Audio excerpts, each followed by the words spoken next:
बिस्मिल्लाहिर्रहमानिर्रहीम।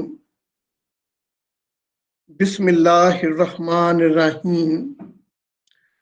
आगाज करते हैं अल्लाह ताला का नाम लेकर, जो बड़ा मेहरबान और नहायत रहम करने वाला है। अजीज तलबा व तालिबात, हमने अपने पिछले लेक्चर में गिब्स फेस रूल को देखा, जिसके मुताबिक एक सिंपल सी मुसावात है, F is equal to C minus P plus 2। ये रूल गिब्स फेस रूल के नाम से जाना जाता है और इसके अंदर 3 टर्में मौजूद हैं, जिसमें पहली टर्म है कंपोनेंट। तो कंपोनेंट से मुराद क्या है? कंपोनेंट से मुराद ये है minimum number of independently variable constituents necessary to describe the composition of each phase in the state of या in the position at equilibrium by means of a chemical equation। अब ये डेफिनेशन जो है component की, इससे मुराद ये है कि किसी भी केमिकल इक्वेशन की मदद से कॉन्स्टिट्यूंट की वो कम से कम तादाद है जो किसी भी एक अकेले फेज की कंपोजिशन को एक्सप्लेन करती है या डिस्क्राइब करती है। अब आप इसको अंडरस्टैंड करने के लिए ये सपोज कर लें कि कंपोनेंट से मुराद क्या है, कि मिसाल के तौर पे हमारे पास फर्ज करते हैं कि वाटर सिस्टम है। अब वाटर सिस्टम जो है ये किस तरह मौजूद है? नंबर 1 आइस की शक्ल में, नंबर 2 लिक्विड वाटर की शक्ल में, नंबर 3 वाटर वेपर्स की शक्ल में। अच्छा, आप अगर इनको देखें तो ये 3 डिफरेंट फेजेस हैं, सॉलिड, लिक्विड और गैस। लेकिन हर फेज की जो कंपोजिशन है वो यूनिफॉर्म है, क्योंकि कॉन्स्टिट्यूएंट बेसिकली पानी है और पानी का फार्मूला H2O है। लिहाजा वाटर सिस्टम चाहे वो आइस की शक्ल में हो, चाहे लिक्विड वाटर की शक्ल में हो, चाहे वाटर वेपर की शक्ल में हो, उसके अंदर कंपोनेंट एक ही होगा। यहां तक भाई क्लियर है आपको? यहां तक क्लियर है डियर स्टूडेंट्स? जी जी सर। अच्छा, अब आ जाए दूसरी मिसाल इसकी। ये थोड़ी सी जरा टेक्निकल है। फर्ज करें कि हमारे पास एक सिस्टम है जिसके अंदर हम जब कैल्शियम कार्बोनेट को गर्म करते हैं तो वो कैल्शियम ऑक्साइड और कार्बन डाइऑक्साइड में चेंज हो जाता है। अब यहां पे अगर आप देखें, जब कैल्शियम कार्बोनेट डीकंपोज होकर कैल्शियम ऑक्साइड और कार्बन डाइऑक्साइड में तब्दील होता है, तो यहाँ पे कैल्शियम कार्बोनेट जो आपने लिया वो सॉलिड था, और जो कैल्शियम ऑक्साइड बना वो भी सॉलिड है, और जो कार्बन डाइऑक्साइड बनी वो गैस है। अब हमने ये देखना है कि इस कैल्शियम कार्बोनेट सिस्टम के अंदर कितने कंपोनेंट्स हैं।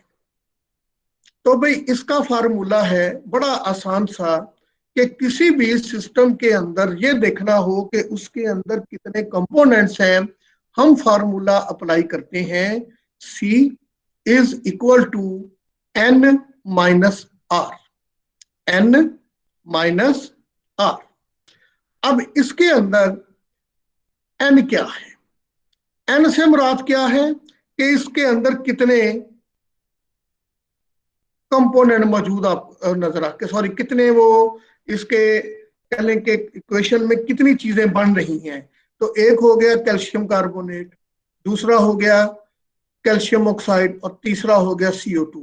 तो N से मुराद ये होगा कि इस केमिकल इक्वेशन में इन्वॉल्व कितनी चीजें हैं। अब उनकी तादाद कितनी है देखें, 1, 2 और 3, लिहाजा n की वैल्यू यहां पे 3 आ गई। अब हमने ये देखना है कि इस सिस्टम के लिए कितनी मुसावातें हो सकती हैं, कितनी इक्वेशंस हो सकती हैं, कितनी नंबर ऑफ इक्वेशंस पॉसिबल हैं। तो इस सिस्टम के लिए सिर्फ यही एक इक्वेशन है जो एक्सप्लेन करती है इस पूरे प्रोसेस को, लिहाजा यहां r की वैल्यू 1 हो। अब चूंकि नंबर ऑफ इक्वेशन 1 है, एक से ज्यादा नहीं है, क्योंकि कुछ सिस्टम ऐसे होते हैं जिनको आप एक से ज्यादा इक्वेशन में एक्सप्लेन कर सकते हैं, वो आगे भी आप देखेंगे। तो चूंकि यहां पे नंबर ऑफ इक्वेशन सिर्फ 1 है, तो आर की वैल्यू 1 आ गई। तो फार्मूले के मुताबिक C is equal to n minus R, लिहाजा जवाब आया 3 माइनस 1 इक्वल किसके आ गया, 2 के। अब इसका मतलब ये है कि इस पूरे सिस्टम के अंदर जो केमिकल कंपोजिशन है वो सिर्फ 2 है, और वो हम सिर्फ कौन सी ले रहे हैं, जो सॉलिड स्टेट में है। और जो सॉलिड स्टेट वाले हैं वो इसमें 2 ही हैं। कौन कौन से हैं बोले, केमिकल कंपोजिशन ये कैन बी डिस्क्राइब्ड एज ये CaOCO2। तो ये बेसिकली एक ये है और एक ये है, क्योंकि CO2 जो यहाँ बनेगी वो हम इसको नहीं कंसीडर करेंगे because it will be in the gaseous state. तो जो कंपोनेंट है यहाँ पे बेसिकली वो 2 है, ये वाले। तो ये फार्मूला याद रखें, C is equal to n minus R. क्यों जी, यहां तक क्लियर है भाई आपको?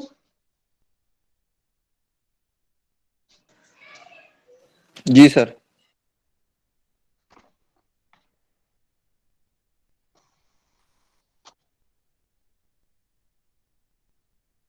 लो जी, इसके बाद दूसरी टर्मिनोलॉजी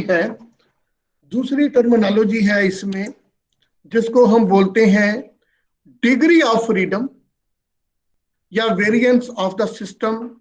अच्छा, ये किताब है चौधरी गुलाम रसूल वाली, जिसमें ये मैंने पेज का इमेज लिया, फिर उसको यहाँ पे जब स्क्रीन पर लाया हूँ तो ये थोड़े से इसका पिक्सल आउट हो गया है।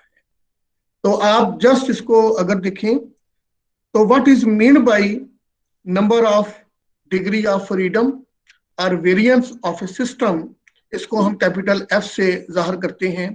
तो इसके मुताबिक क्या है, the number of degree of freedom or variance of a system is defined as the minimum number of ये क्या लिखा है, इंटेंसिव वेरिएबल्स। इंटेंसिव वेरिएबल से मुराद क्या है, such as pressure, temperature, concentration, that can be varied independently without changing the number of phases at equilibrium present in the system। तो यहाँ पे इसकी और भी कुछ एक डेफिनेशन दी गई है दूसरे अल्फाज में, लेकिन सिंपल आप ये समझ लें कि डिग्री ऑफ फ्रीडम या वेरिएंस ऑफ सिस्टम से मुराद हम वो minimum number of intensive variable लेते हैं जो किसी भी सिस्टम के ऊपर आप इंडिपेंडेंटली अप्लाई कर सकते हैं, जैसा कि प्रेशर है, टेम्परेचर है या कंसंट्रेशन है। तो डियर स्टूडेंट्स, एफ की जो वैल्यू है बुनियादी तौर पे ये क्या है, एफ की बुनियादी तौर पे जो वैल्यू है वो है F is equal to C minus P plus 2, C minus P plus 2। यहां पे अब हम आते हैं अगले पार्ट की तरफ।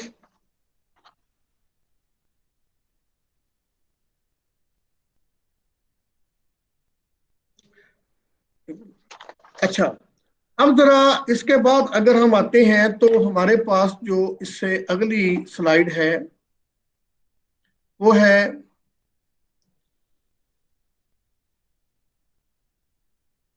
Phase diagram.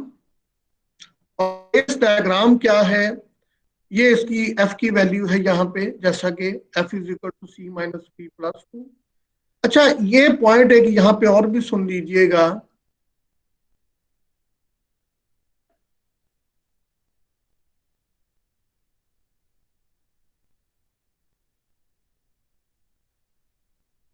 ये जो आप पढ़ रहे हैं ना रूल, अभी ये फेज रूल, ये तो अभी आपने पढ़ा है फेज रूल।